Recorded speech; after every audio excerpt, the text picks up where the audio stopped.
बहुत समय पहले की बात है। सूरजपुर नामक गांव में एक गरीब किसान अपनी बूढ़ी अम्मा सरला देवी के साथ रहा करता था। उसके पास एक छोटी सी जमीन थी जो कि बंजर हो चुकी थी। फिर भी वह दिन रात उस पर मेहनत करता था। आरव बहुत ही मेहनती और ईमानदार था। वह आत्मविश्वास से भरा हुआ ऐसा व्यक्ति था जिसे न हालातों से डर लगता था न ही लोगों की बातों से। हर दिन सूरज उगने से पहले ही आरव उसी आत्मविश्वास के साथ उठता और अपने खेत की ओर बढ़ता, जहां सिर्फ बंजर जमीन थी, लेकिन उसके सपनों की हरियाली छिपी हुई थी। उसे यकीन था कि एक दिन उसकी मिट्टी उसे जरूर जवाब देगी, सोने जैसी फसल बनकर। ओ बेटा आरव, तेरे लिए मैंने जमींदार से बात कर ली है। वो तुझे अपने पास काम पर रख लेंगे। तू भी जाकर उनसे एक बार बात कर ले बेटा। अब हमारे बस की बात नहीं रही। कम से कम वहां रहकर तू अपना गुजारा तो कर पाएगा। मुझे तेरा बहुत ख्याल है आरव, इसलिए यह कदम उठाया। जाकर बात कर ले, सब ठीक हो जाएगा। क्या अम्मा, आपने वहां बात क्यों की? मैं नहीं जाऊंगा। हमारा खुद का खेत है तो मैं दूसरों के पास क्यों काम करने जाऊं? मैं गरीब सही मगर खुददार हूं। मैं अपनी मिट्टी में पला हूं, उसी में पसीना बहाऊंगा। चाहे जितनी भी मुश्किल हो अम्मा, मैं अपनी ही जमीन पर मेहनत करूंगा, किसी और की नौकरी नहीं करूंगा। अरे आरव, उस बंजर जमीन में क्या उगाएगा तू? वो जमीन अब बिल्कुल बेकार हो गई है बेटा। न उसमें नमी बची है न जान। तू अपनी जिंदगी यूं ही जाया कर देगा उस जमीन को संवारते संवारते। मैं जानती हूँ तेरा हौसला बड़ा है, पर बेटा हौसले से पेट नहीं भरता। तू मेरी बात मान ले।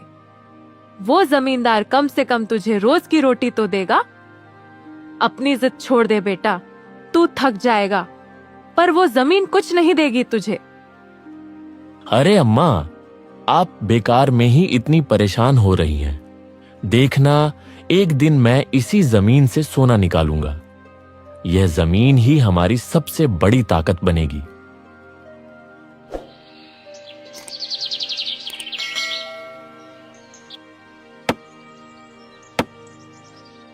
आरव खेत में काम कर ही रहा था कि तभी वहां पर एक आदमी आकर बोला, अरे आरव भैया, आपको भी मानना पड़ेगा। आप फिर से इस बंजर जमीन पर मेहनत कर रहे हैं। अरे बलराम भैया, अब क्या करें? जमीन हमसे ज्यादा मेहनत करवा रही है, पर क्या करें, धरती तो मां समान होती है। जैसा वह चाहे वैसा ही करना पड़ता है। कभी सख्त हो जाती है, कभी चुपचाप सब सह लेती है। कभी बीज को छुपा लेती है तो कभी उसे जीवन दे देती है।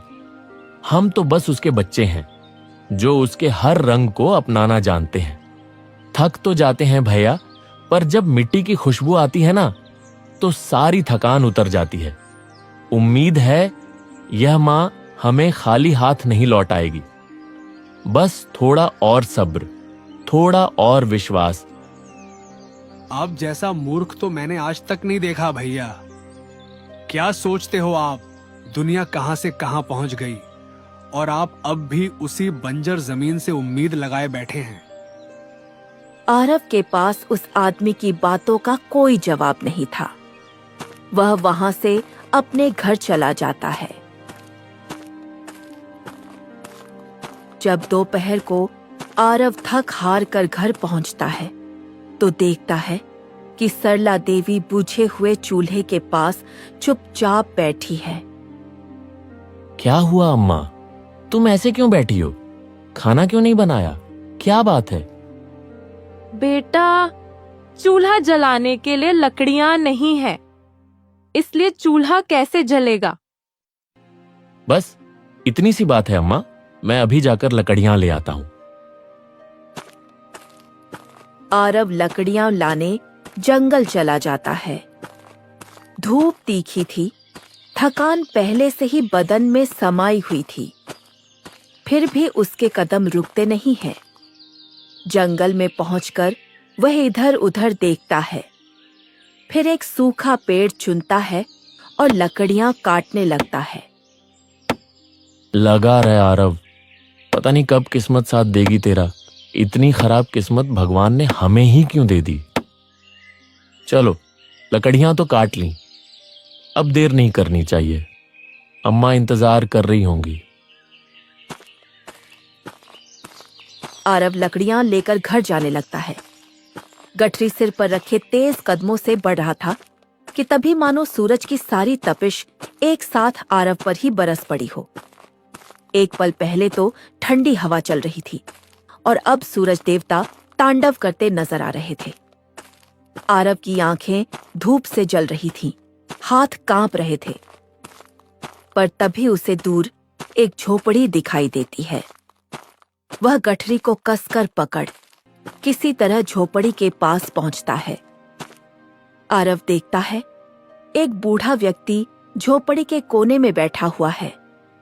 वह आरव को देखकर बोलता है, आजा बेटा, अंदर आजा। ऐसी गर्मी में बाहर रहेगा तो बीमार पड़ जाएगा। आरव शाम होने तक वहीं ठहर जाता है।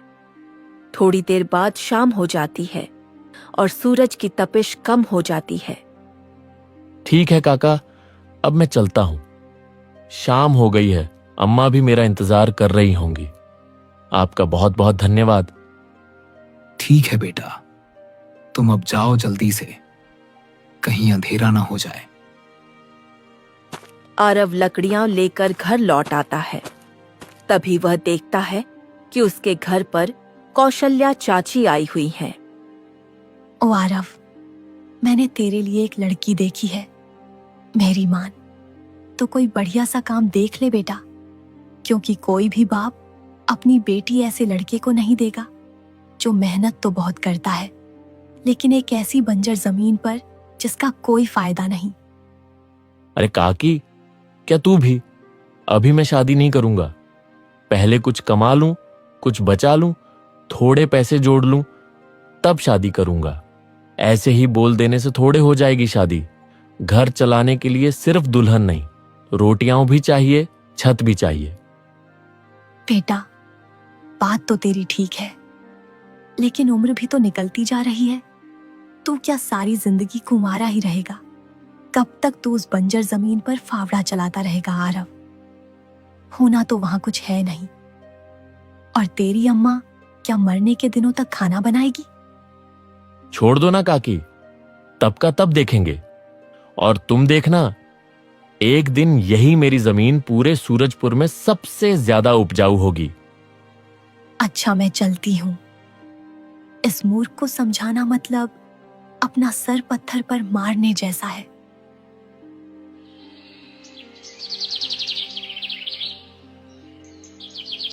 क्यों आरव, तू थोड़ी देर चुप नहीं रह सकता?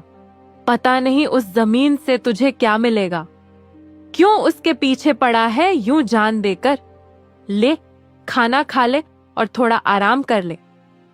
अम्मा, तुम बस बिना कुछ बोले शांति से खाना खाओ और सारी परेशानियों को चूल्हे में डाल दो। आरव अपनी अम्मा के साथ बैठकर खाना खाने लगा। उसके चेहरे पर दिन भर की थकान जरूर थी, लेकिन माँ के साथ बैठकर 2 निवाले लेना मानो उसके लिए दिन की सबसे बड़ी राहत थी। इस बार आरव ने अपने खेतों में धान लगाए थे। वह हर दिन अपने खेतों पर जाता था। सभी के खेतों में तो फसल निकल रही है, हमारी ही जमीन खाली पड़ी है। कभी कभी सबसे मजबूत बीजों को निकलने में थोड़ा वक्त लगता है। आरव, तू बस मेहनत करता रह, भगवान देख रहा है। आरव यह सब अपने आप से बड़बड़ा ही रहा था कि तभी बलराम वहां आ जाता है। क्या हुआ आरव भैया? जमीन ने इस बार भी सोना नहीं उगला क्या? लगता है इस बार भी आपकी जमीन बंजर ही रहेगी। इतना कहकर बलराम हंसते हुए वहां से चला गया। आरव का मन भर आया। गुस्से में वह कुल्हाड़ी उठाकर जंगल की ओर निकल पड़ा। चलते चलते वह बहुत अंदर तक जंगल में चला गया। आरव ने कुल्हाड़ी उठाई और गुस्से में लकड़ियां काटने लगा, मानो हर लकड़ी में वह अपने दुख और अपमान को काट रहा हो। जब आरव ने लकड़ियां बांध ली और वापस जाने के लिए मुड़ा, तो उसे एहसास हुआ कि वह रास्ता भूल गया है। चारों ओर एक जैसे पेड़, एक जैसी पगडंडियां दिखाई दे रही थीं। उसे समझ नहीं आ रहा था कि किस तरफ जाए। आरव रास्ता ढूंढते हुए आगे बढ़ता जाता है। पेड़ों की शाखाएं एक दूसरे में उलझी हुई थीं और जमीन पर सूखी पत्तियों की एक परत बिछी हुई थी। हर मोड़, हर पेड़ उसे एक जैसा लग रहा था। तभी सामने एक हल्की सी धुन के बीच वही बूढ़ा व्यक्ति फिर दिखाई दिया। काका, आप यहाँ देखिए ना, मैं रास्ता भटक गया हूँ। आप मुझे रास्ता बता देंगे क्या? हाँ बेटा, चलो मैं तुम्हें रास्ता दिखा देता हूं। काका, आप यहाँ इतने घने जंगल में कैसे हैं? बेटा, मेरा घर यहीं पास में है। मैं जवानी के दिनों से यहां लकड़ियां लेने आता रहा हूं। अब बुढ़ापा आ गया है, शरीर भी साथ नहीं देता। मैंने अकेले अपनी बेटी का पालन पोषण किया। उसकी मां तो बहुत पहले चली गई थी। मैंने उसे पढ़ाया लिखाया, लेकिन अब जब उसकी शादी की बात आती है तो कोई भी गरीब की बेटी से शादी नहीं करना चाहता बेटा। थोड़ी दूर चलने के बाद काका थक जाते हैं, इसलिए दोनों एक पेड़ के नीचे बैठ जाते हैं। काका पास ही जमीन पर थके हुए अंदाज में बैठा था। दोनों की आंखें किसी दूर के खालीपन में खोई हुई थीं। एक अपने बंजर खेत के दर्द में, तो दूसरा अपनी बेटी के भविष्य की चिंता में। तभी काका ने गहरी सांस लेकर चुप्पी तोड़ी और धीमे स्वर में कहा,